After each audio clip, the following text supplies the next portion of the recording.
একটু কল্পনা করো একটা ঘর। চারদিকে নীরবতা, বাইরে বৃষ্টি পড়ছে টুপটাপ করে। আর তুমি একা বসে আছো।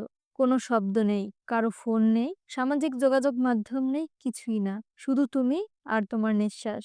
এই মুহূর্তটা অনেকের কাছে ভয়ানক, আবার অনেকের কাছে স্বর্গের মতো শান্তিপূর্ণ। আমরা এমন এক সময় বাস করছি যেখানে কথা না বললে মানুষ ভাবে তুমি দুর্বল। প্রশ্ন না করলে ধরে নেয় তুমি বোকার মতো মেনে নিচ্ছ। চুপ থাকলেই মানুষ ভাবে তুমি পিছিয়ে পড়ছো। কিন্তু সত্যিটা হলো চুপ থাকা এক শক্তিশালী মানুষের নীরব অস্ত্র। চুপ থাকলেই তুমি শুনতে পাও নিজের ভেতরের আওয়াজ। বোঝো কারা আসলে পাশে আছে আর কারা মুখে মুখে ভালোবাসে। তুমি দেখতে পাও কতগুলো শব্দ শুধু সময় নষ্ট করে, অথচ নীরবতা কত গভীর জীবন গড়ে তোলে। এই ভিডিওতে আমি তোমার সাথে এমন ৬টি বাস্তব অভিজ্ঞতা ভাগ করে নিতে চলেছি, যেগুলো প্রমাণ করে চুপ থাকা মানেই পিছিয়ে থাকা নয়, বরং নিজেকে গড়ে তোলার একান্ত সময়। ১. নিজেকে বোঝার সুযোগ পাওয়া যায়। চুপ থাকা মানে শুধু শব্দ বন্ধ করা নয়। এটা হলো নিজের ভেতরে প্রবেশ করার একটি দ্বার। যখন আমরা চুপ থাকি তখন বাইরের শব্দ বন্ধ হয়। কিন্তু তখনই শুরু হয় আমাদের ভেতরের কথোপকথন। আমরা বুঝতে পারি আমাদের ইচ্ছা, ভয়, চাওয়া পাওয়ার সীমা।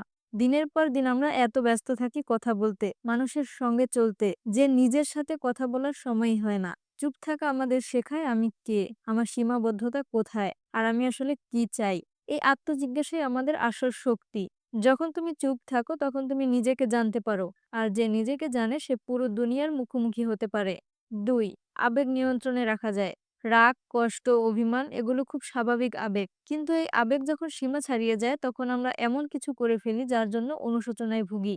চুপ থাকা হলো আবেগের বিরুদ্ধে এক ধরনের আত্মনিয়ন্ত্রণ। রাগের মুহূর্তে তুমি নিজেকে সময় দাও ঠান্ডা হতে। কষ্টের মুহূর্তে চুপ থেকে তুমি নিজেকে ভেতর থেকে ঘুচিয়ে নিতে পারো।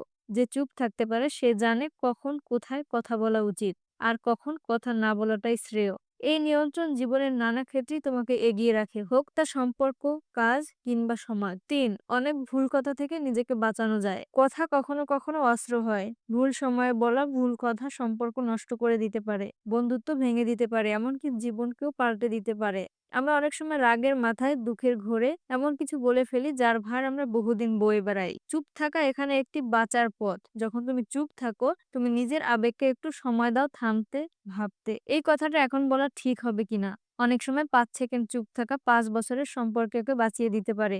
এটা কোনো দুর্বলতা নয়, এটা এক গভীর বুদ্ধিমত্তা। ৪. সম্পর্ক টিকে থাকে। প্রত্যেকটা সম্পর্কেই ঝড় আসে, প্রত্যেক সম্পর্কেই ভুল বোঝাবুঝি হয়, কথা কাটাকাটি হয়। কিন্তু তুমি যদি সবসময় কথা দিয়ে জবাব দিতে চাও তাহলে সম্পর্কগুলো একসময় ভেঙে পড়ে। চুপ থাকাটা শেখায় কবে যুক্তি থামাতে হবে, কবে ভালোবাসার জায়গা দিতে হবে। সব কথার উত্তর দেওয়া লাগে না। অনেক সময় উত্তর না দেওয়াটাই সবথেকে বড় জবাব হয়ে দাঁড়ায়। চুপ থেকে তুমি সম্পর্ককে জায়গা দাও বেড়ে ওঠার, ঘুরে দাঁড়ানোর। ভালোবাসা সবসময় শব্দে প্রকাশ পায় না, অনেক সময় নীরবতায় ভালোবাসা সবথেকে প্রগাঢ় ভাষা হয়ে দাঁড়ায়। সময়ের মূল্য বোঝা যায়। কথায়, যুক্তিতে, তর্কে আমরা অনেক সময় হারিয়ে ফেলি সবথেকে মূল্যবান জিনিসটা, সময়।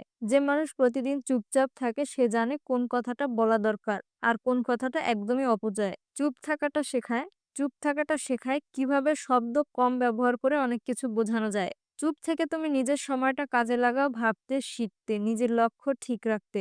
তুমি যখন চুপ থাকো তুমি তখন নিজের চিন্তা ভাবনাকে গভীর করতে পারো। শব্দ কম, কাজ বেশি, এটাই সফল মানুষের বৈশিষ্ট্য। ৬. নিজের ভেতরে শক্তিকে খুঁজে পাওয়া যায়। চুপ থাকা মানে একা হয়ে যাওয়া নয়, বরং নিজের সঙ্গে দেখা করা। তুমি তখন নিজের ভেতরের ভয়, কষ্ট, আশা, স্বপ্ন সবকিছুর সামনে দাঁড়াও। এই নীরব মুখোমুখি হওয়াটাই সবচেয়ে কঠিন, কিন্তু এখান থেকে জন্ম নেয় তোমার আসল শক্তি। তুমি বুঝতে পারো বাইরের প্রশংসা, স্বীকৃতি, কথাবার্তা এসব অস্থায়ী।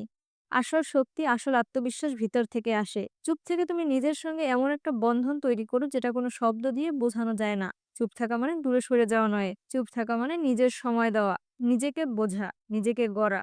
এই নীরবতাই একদিন তোমার উচ্চতা হয়ে দাঁড়াবে, যেটা সবাই দেখতে পাবে কিন্তু কেউ বুঝবে না। এই উচ্চতার শিকড় গাঁথা ছিল এক গভীর শব্দহীন এক যুদ্ধের ভিতরে। আজকের ভিডিওটা যদি তোমার হৃদয়ের কোণে একটা জায়গা করে নেয় তাহলে কমেন্টে লিখে যাও, আমি চুপ থাকি কারণ আমি শব্দের চেয়ে গভীর। আর যদি আমার ভিডিও তোমার কাছে ভালো লেগে থাকে তাহলে অবশ্যই চ্যানেলটা সাবস্ক্রাইব করে পাশে থাকো। আবার দেখা হবে নতুন কোনো ভিডিওতে। সে পর্যন্ত সবাই ভালো থেকো। আল্লাহ হাফেজ।